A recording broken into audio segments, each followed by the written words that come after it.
Hello everyone, I hope आप सभी अपने घर पर सही होंगे। आज हम क्लास 9 के मैथ्स का चैप्टर नंबर 5 यूक्लिड्स ज्योमेट्री पढ़ रहे हैं। यूक्लिड्स एक ग्रीक मैथमेटिशियंस थे जिन्होंने हमें एक्सियम और कुछ पोस्टुलेट्स यानी कि सिद्धांत और अभिधारणाएं दी। क्या दिया? कुछ तो एक्सियम दिए। एक्सियम मीन्स सिद्धांत, और कुछ पोस्टुलेट्स दिए। पोस्टुलेट्स मतलब अभिधारणा है। एक्सियम क्या चीज होती है? एक्सियम क्या है? Applicable cable for every part of mathematics.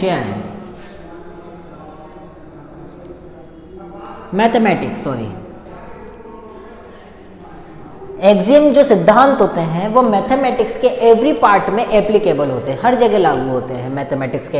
अब मैथमेटिक्स के पार्ट कौन कौन से हो गए? एलजेब्रा हो गया, ट्रिग्नोमेट्री हो गई, क्या और हमारी जितनी भी चीज़ होती है, एलजेब्रा, ट्रिग्नोमेट्री और जो भी हम पढ़ते हुए हैं मैथमेटिक्स के अंदर, सारे पार्ट्स जो होते हैं वो क्या होते हैं? मैथमेटिक्स के पार्ट होते हैं। उसके बाद हम बात करते हैं पोस्टुलेट्स की। पोस्टुलेट्स का मतलब होता है अभिधारणा है। ये केवल एप्लीकेबल होती है ज्योमेट्री में। ये केवल ज्योमेट्री में ही एप्लीकेबल होती है। या ये तो हर जगह पार्ट में एवरी पार्ट में एप्लीकेबल होती है, एलजेब्रा, ज्योमेट्री, ट्रिग्नोमेट्री, लेकिन ये केवल किस में होती है? ज्योमेट्री में होती है। अब यूक्लिड्स ने हमें 7 तो एक्सियम दी हैं और 5 अभिधारणाएं दी हैं। हमारे एग्जाम में कोई एक क्वेश्चन इनमें से जरूर पूछ लेता है कि यूक्लिड की कोई 2 एक्सियम लिखो या फिर यूक्लिड की 5th पोस्टुलेट्स लिखो।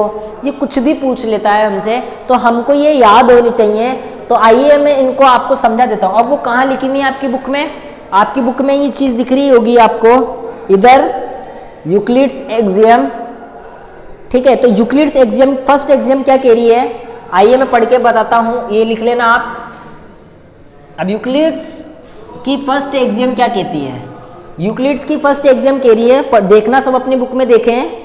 Things which are equal to the same things are equal to one another. ये कह रहा है कि कुछ चीजें जो कि अपनी सेम चीज के इक्वल हैं, कुछ चीजें किसी सेम चीज के इक्वल हैं तो वो भी आपस में इक्वल होती हैं।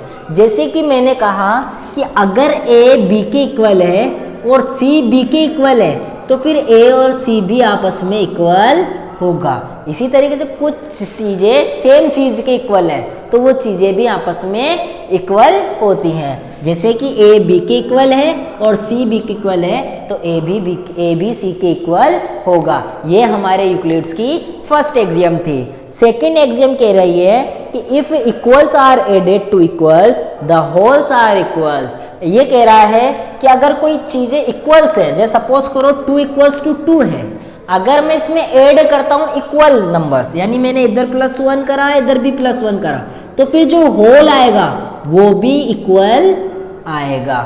यानी सेकंड क्या कह रहा है कि अगर हम किसी 2 इक्वल पार्ट्स में इक्वल नंबर ऐड करते हैं तो होल्स भी क्या आता है? इक्वल आता है। तो ये सेकंड एक्सियम हमारी कंप्लीट।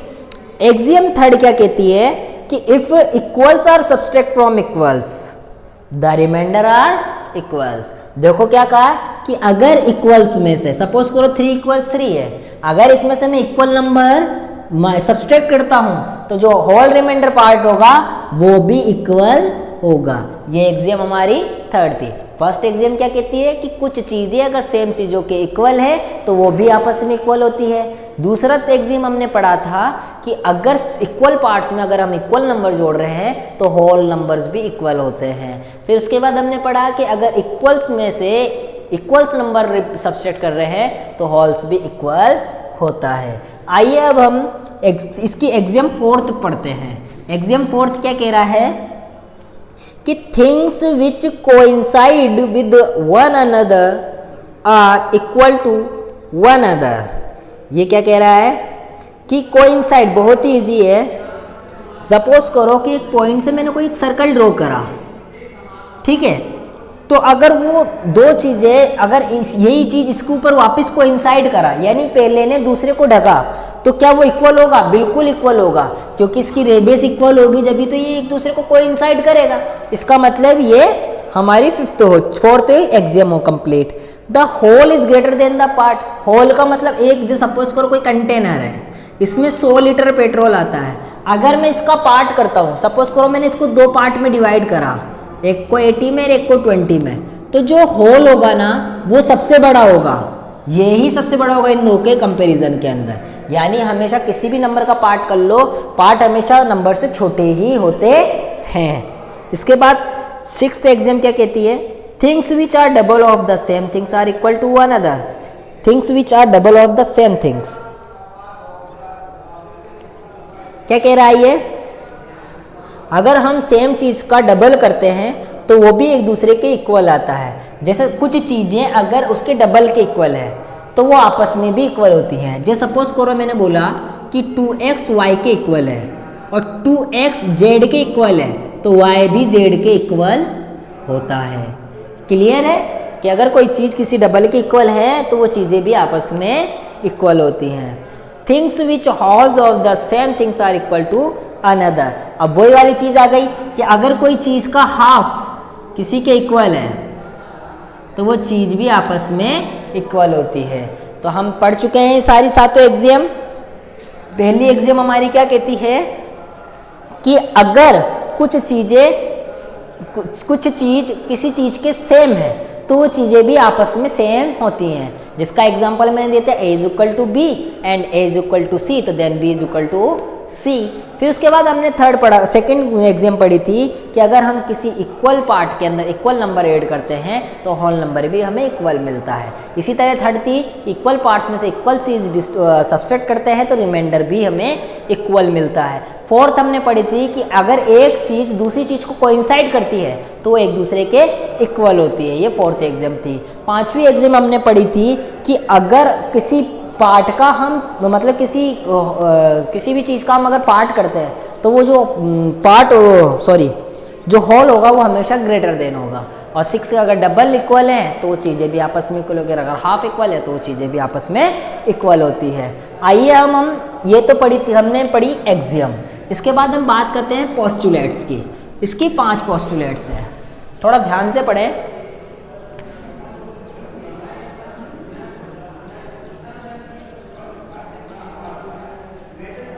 फर्स्ट पोस्टुलेट्स क्या कहती है?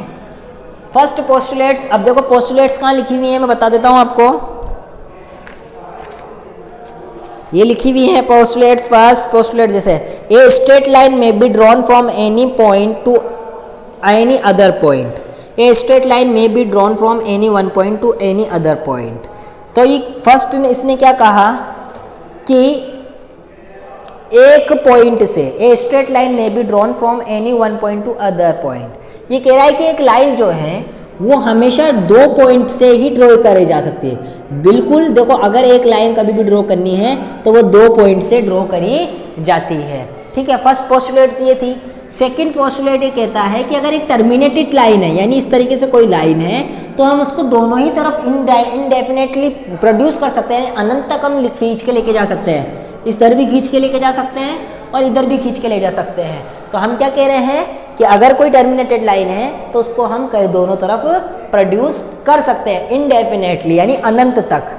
इसकी पोस्टुलेट थर्ड क्या कहती है? A circle can be drawn with any centre any radius. कि कोई भी सर्कल जो है उसके लिए एक सेंटर का और एक रेडियस का ड्रॉ करने के लिए होना जरूरी है। किस किस का? एक रेडियस का और एक सेंटर का।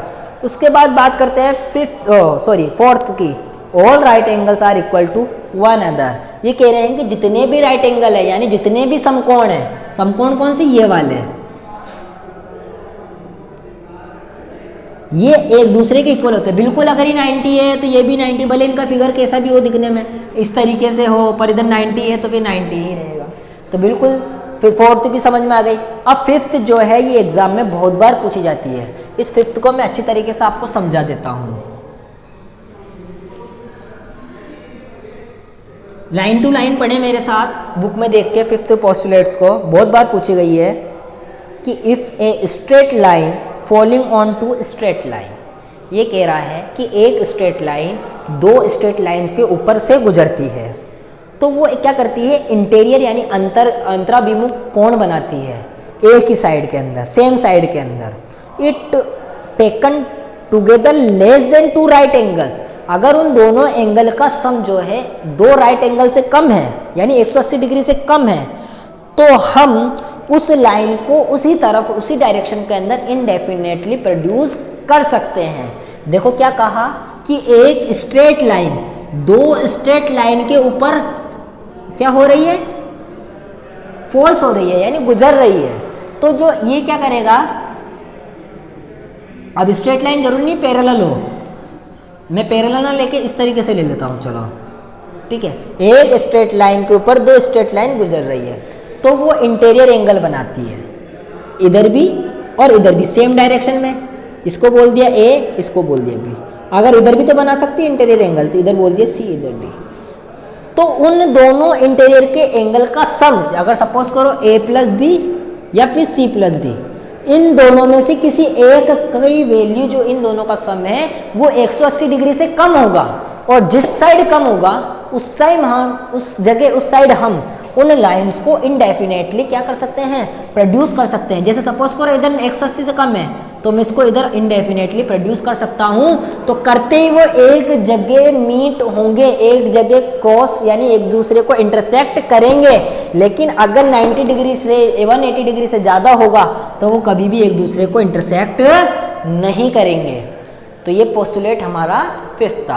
500 पोस्टुलेट्स मैंने बता दी कि किसी भी लाइन को ड्रॉ करने के लिए 2 पॉइंट्स का होना जरूरी है। और सेकंड थी कि अगर कोई टर्मिनेटेड लाइन है तो हम उसको दोनों ही डायरेक्शन के अंदर इनडेफिनेटली क्या कर सकते हैं, प्रोड्यूस कर सकते हैं। और थर्ड क्या थी कि अगर किसी भी सर्कल को ड्रॉ करने के लिए रेडियस का और सेंटर का होना जरूरी है। और फोर्थ पोस्टुलेट्स थी कि अगर सभी राइट एंगल एक दूसरे के इक्वल होते हैं। आइए ये हमारा बेसिक कॉन्सेप्ट हो चुका है। अब हम पढ़ते हैं एक्सरसाइज 5.1 का question number first. Question number first आप सभी मेरे साथ मिलकर किताब में देखें। देखो थ्योरिकल चैप्टर है ये, तो आप लोग अपनी बुक को अपने सामने रखें ताकि मैं लिखा नहीं रहा हूँ, मैं डायरेक्ट बोल के मैं इसको करवा रहा हूँ, ठीक है। तो आप इसको बुक सामने रखोगे जब भी आपको ये समझ में आएगा, अदरवाइज आप सोचोगे कि सर क्या करा रहे हैं, हमें कुछ समझ में नहीं आ रहा। तो आप अपनी बुक को अपने पास रखें और जैसे जैसे मैं पढ़ रहा हूँ, जैसे जैसे मैं समझा रहा हूँ, आप उसको कंटिन्यूस रखें। जैसे कि क्वेश्चन नंबर फर्स्ट क्या कह रहा है, सुने सब। Which of the following statements are true and which are false, give reason for any answer. ये कह रहा है कि दिए हुए कथनों में से कौन कौन से सही हैं और कौन कौन से गलत हैं, अपने उत्तर का औचित्य यानी अपने उत्तर का कारण भी बताइए। तो ये जो फर्स्ट कह रहा है only one line can pass through a single point, ये क्या कह रहा है कि केवल एक ही लाइन एक पॉइंट से गुजर सकती है। सपोज करो ये पॉइंट है, इससे मैंने एक लाइन गुजार दी, क्या ये सही है? नहीं, मैं यहाँ से भी गुजार सकता हूँ, मैं यहाँ से भी गुजार सकता हूँ, मैं यहाँ से भी गुजार सकता हूँ, मैं इधर से भी गुजार सकता हूँ। यानी एक सिंगल पॉइंट से इनडेफिनेटली यानी इन्फिनिटी लाइंस पास थ्रू हो सकती है यानी गुजर सकती है। तो इसका मतलब इसका फर्स्ट जो हुआ वो फॉल्स है। फॉल्स क्यों है? क्योंकि इसका रीजन क्या है, एक सिंगल पॉइंट से बहुत सारे लाइन गुजर सकती है। अब सेकंड देखो, आओ बुक में देखो सब। There are an infinite number of lines which pass through two distinct point. क्या कह रहा है कि दो डिस्टिंक्ट पॉइंट है यानी दो अलग अलग पॉइंट है और इससे इनडेफिनेटली यानी इनफाइनाइट लाइन ड्रॉ की जा सकती है। चलो मैंने एक तो कर ली, क्या दूसरी लाइन ड्रॉ कर सकते हो? नहीं, फॉल्स। तो इसका ये क्या हुआ? फॉल्स हुआ। क्यों हुआ? क्योंकि दो डिस्टिंक्ट पॉइंट से केवल एक ही लाइन ड्रॉ की जा सकती है। अब इसका क्वेश्चन नंबर थर्ड देखें। A terminated line can be produce indefinitely on both the sides. क्या कह रहा है? एक टर्मिनेटेड लाइन इस तरीके की लाइन है, ये हमने उसमें ही पढ़ी है एग्जाम के अंदर या पोस्टुलेट्स थी शायद इसकी, कि एक टर्मिनेटेड लाइन को हम दोनों ही साइड के अंदर क्या कर सकते हैं? इंक्रीज या प्रोड्यूस कर सकते हैं। तो ये क्या हुआ? ट्रू हुआ, because terminated line can be produce indefinitely in both sides. अब क्वेश्चन नंबर फोर्थ क्या कह रहा है? If two circles are equal then their radius are equal. बिल्कुल सही है कि अगर रेडियस इक्वल है सर्कल की तो वो सर्कल आपस में क्या होंगे? इक्वल होंगे। तो ये ट्रू है। अब फिफ्थ क्या कह रहा है, फिफ्थ देखो कि ए बी बराबर है पी क्यू के। अगर ए बी बराबर है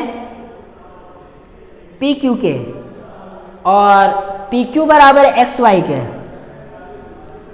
तो देखो ये चीज़ तो इसके इक्वल है और यही चीज़ इसके इक्वल है, तो ये आपस में भी क्या होंगी, इक्वल होगी, यानी A B equals to X Y. तो क्या यही बोला है कि A B equals to X Y? Yes. तो ये क्या हुआ, ट्रू हुआ, क्योंकि हमने पढ़ा था कि अगर कुछ चीज़ें अपनी सेम चीज़ के इक्वल है तो वो चीज़ें भी आपस में इक्वल होती है। तो ये हमारा क्वेश्चन नंबर फर्स्ट कंप्लीट। अब क्वेश्चन नंबर सेकंड पढ़ो, देखो give a definition for which of the following terms. हमें 5 टर्म दे रखी है, हमें इनकी क्या देनी, डेफिनेशन देनी, ठीक है। Are there other terms that need to be defined first, लेकिन उसको डिफाइन करने से पहले आप किस टर्म को डिफाइन करेंगे, उसको भी उसकी भी डेफिनेशन करो। What are they and how might you define them, और तुम इसको किस तरीके से डिफाइन करोगे। सबसे पहले दे रखा है पैरेलल लाइंस। देखो पैरेलल लाइंस की अगर हम डेफिनेशन पढ़ते हैं तो क्या कह रहा है, lines on the plane that never meet, किसी भी समतल पर ऐसी लाइनें जो कभी भी ना मिले।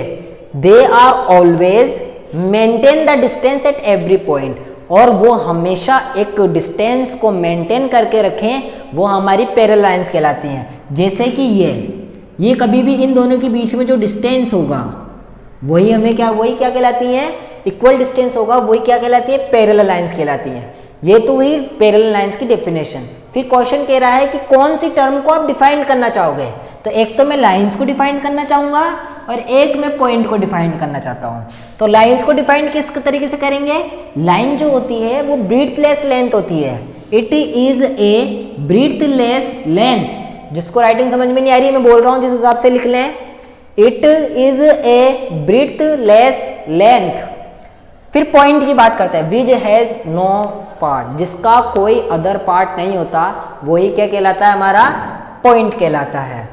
अब बात करते हैं सेकंड की, परपेंडिकुलर लाइंस। परपेंडिकुलर लाइंस की डेफिनेशन देख, जिसको समझ नहीं आ रहा वो मैं बोल रहा हूँ जिस हिसाब से लिखें, a line meeting another line at a right angle is said to be perpendicular, यानी कि एक लाइन जो है वो दूसरी लाइन से राइट एंगल पे जाके मिलती हो, उसे हम क्या कहते हैं, परपेंडिकुलर कहते हैं। अब इसके अंदर कौन कौन सी टर्म आ गई, एक तो लाइंस आ गई और एक एंगल आ गई। अब लाइन के तो मैंने डिफाइन कर लिया, इसलिए मैं दोबारा डिफाइन नहीं कर रहा हूँ, it is a breathless length. और एंगल जो होता है वो क्या होता है, two lines diverging single point formed A angle, यानी कि एक ही पॉइंट से जब दो लाइन निकलती है तो वो एक एंगल बनाती हैं। ये क्या हो गया हमारा परपेंडिकुलर लाइंस। उसके बाद बात करते हैं हम थर्ड, लाइन सेगमेंट, यानी लाइन क्या होती है, a line with two ends point is a line segment, यानी दो एंड पॉइंट से जो लाइन ड्रॉ करी जा रही है वही हमारी लाइन सेगमेंट कहलाती है। जैसे कि दो पॉइंट है, इससे एक लाइन ड्रॉ करी तो ये क्या है, लाइन पॉइंट। अब इसके अंदर मैं किस टर्म को डिफाइन करूंगा, एक तो लाइंस को करूंगा और एक पॉइंट को करूंगा, जो कि मैं ऑलरेडी कर चुका हूं, लाइंस और पॉइंट को, तो आप देख लेना। फिर उसके बाद बात करते हैं radius of circle. Radius of circle क्या कहलाता है कि किसी भी एक लाइन का एक पॉइंट तो सेंटर पे और दूसरा पॉइंट सर्कल की सरकमफेरेंस पे टच करता है। देखो क्या बोला, the line with one and point at the centre and other at any point on the circular boundary. ये क्या कह रहा है कि अगर ये कोई लाइन है, इसका एक एंड तो सेंटर और इसका दूसरा जो है वो सर्कुलर बाउंड्री पे होना चाहिए, तो वो क्या कहलाता है, रेडियस ऑफ द सर्कल कहलाती है। क्या कहलाती है, रेडियस ऑफ द सर्कल। अब मैं इसमें किस किस टर्म को डिफाइन करना चाहूंगा, एक तो लाइंस को जो कि मैं ऑलरेडी कर चुका हूं, उसके बाद पॉइंट को जो मैं ऑलरेडी कर चुका हूं, उसके बाद सर्कल को, किसको, सर्कल को। अब सर्कल क्या होता है, a plane circular loop with a centre point, किसी भी सेंटर पॉइंट से एक जो सर्कुलर लूप होता है वही हमारा सर्कल कहलाता है। उसके बाद हमें डिफाइन करना है स्क्वायर को।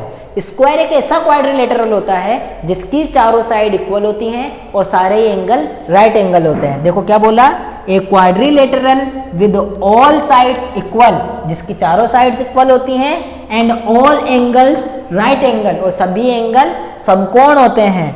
अब इसमें मैं किस किस को डिफाइन करूंगा, एक तो पॉइंट को करूंगा जो कि मैं ऑलरेडी कर चुका हूं, एक एंगल जो कि मैं ऑलरेडी कर चुका हूं, एक मेन आता है quadrilateral.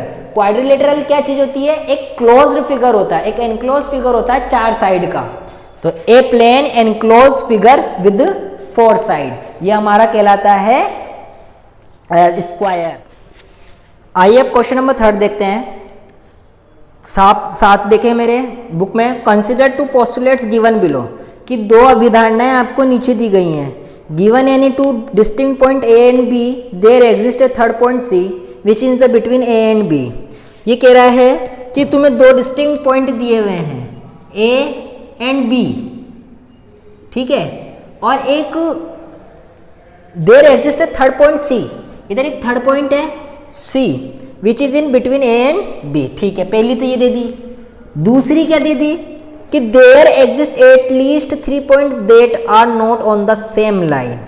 There exist at least 3 points, यहां पर 3 पॉइंट्स है ए सी एंड बी, और इसने पहले कह दिया कि वो एक लाइन के ऊपर नहीं है। अब क्वेश्चन हमसे क्या पूछ रहा है, देखो, do these postulate contain any undefined terms. Do these postulates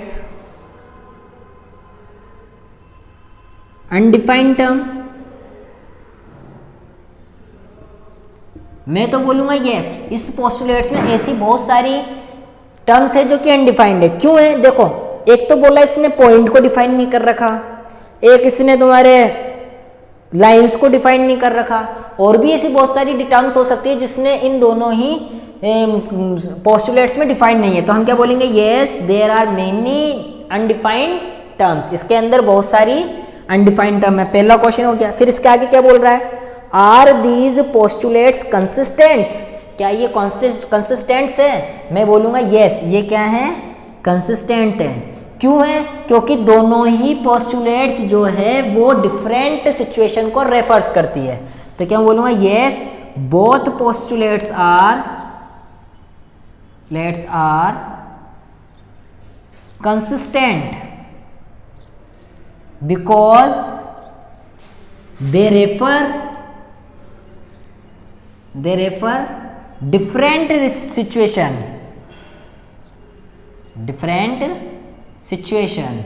तो आपको समझ में आया होगा कंसिस्टेंट का मतलब, बिल्कुल ठीक है। तो yes, both postulates are consistent because they refer different situation.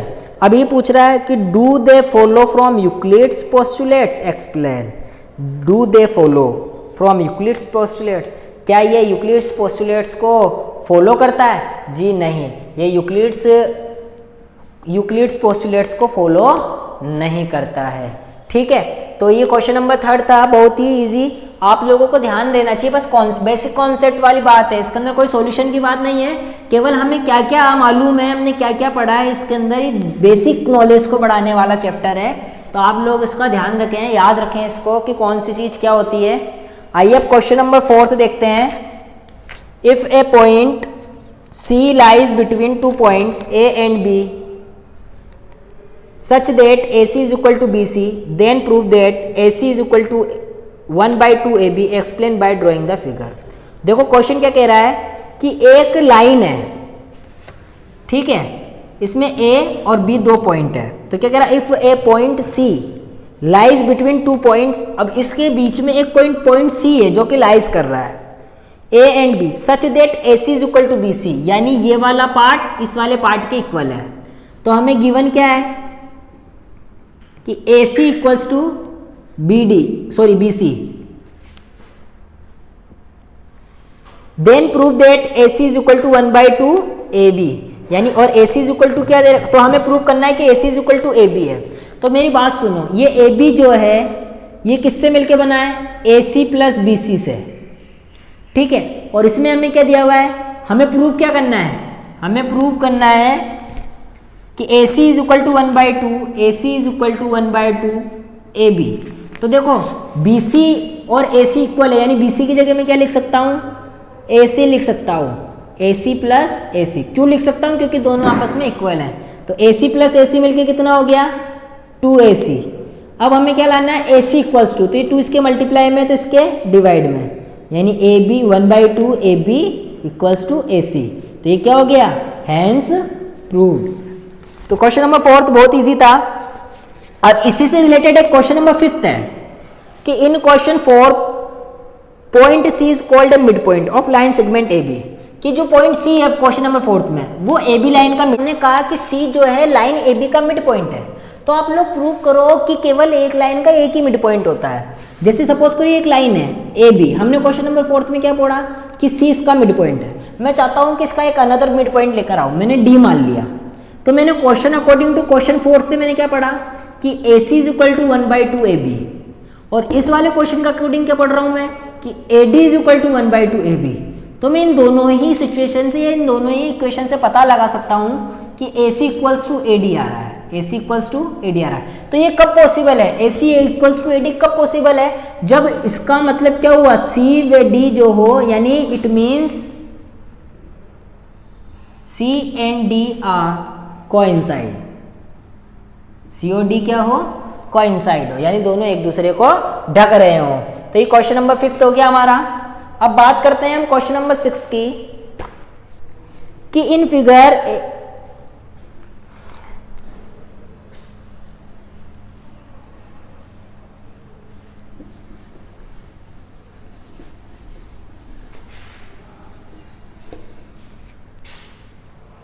देखो क्वेश्चन नंबर 6 देखो कि अगर A C equals to B D है तो प्रूव करो कि A B equals to C D. ये एक लाइन है ए बी सी और ये डी।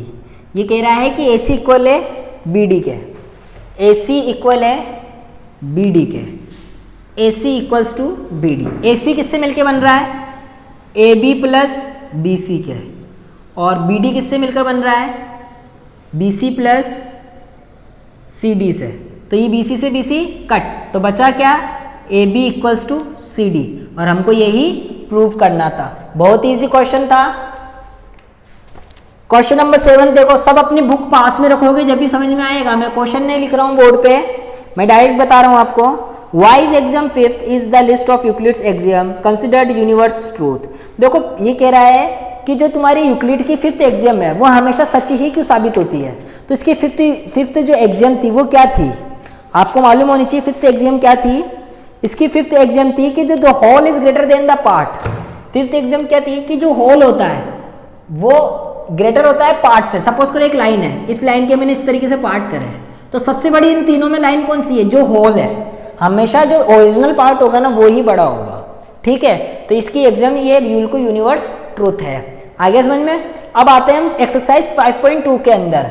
एक्सरसाइज 5.2 जो है उसमें कोई क्वेश्चन नहीं है, वो मैं ऑलरेडी तुम्हारे बेसिक कॉन्सेप्ट में यानी अभी पहले कराए थे ना एग्जाम और पोस्टुलेट्स, उसी से रिलेटेड है। जैसे 5.2 का फर्स्ट क्वेश्चन क्या कह रहा है, how would you rewrite Euclid's 5th postulate so that it would be easier to understand. कि तुम पांचवी जो पोस्टुलेट्स थी, जो पांचवी अवधारणा थी किसकी, यूक्लिड्स की, तुम उसको और इजी तरीके से कैसे लिख सकते हो। तो हम कह सकते हैं कि क्या बोलते हैं, जब a straight line falls on two straight lines and make interior angle inside, then the sum of angle is less than 180 degree. तो फिर हम उसको it can be produce indefinitely in both indefinitely, जिससे क्या होंगे वो एक साइड पर मिलेंगे। तो आप इसको इजी तरीके में अपनी लैंग्वेज में किस तरीके से लिख सकते हो। क्वेश्चन नंबर 5.2 का क्वेश्चन नंबर फर्स्ट यही कह रहा है। उसके बाद क्वेश्चन नंबर 2 कह रहा है क्या हम यूक्लिड डिवीजन की जो 5th पोस्टुलेट्स है हम उसको स्ट्रेट लाइन के पैरेलल लाइंस के अंदर अप्लाई कर सकते हैं या नहीं कर सकते हैं।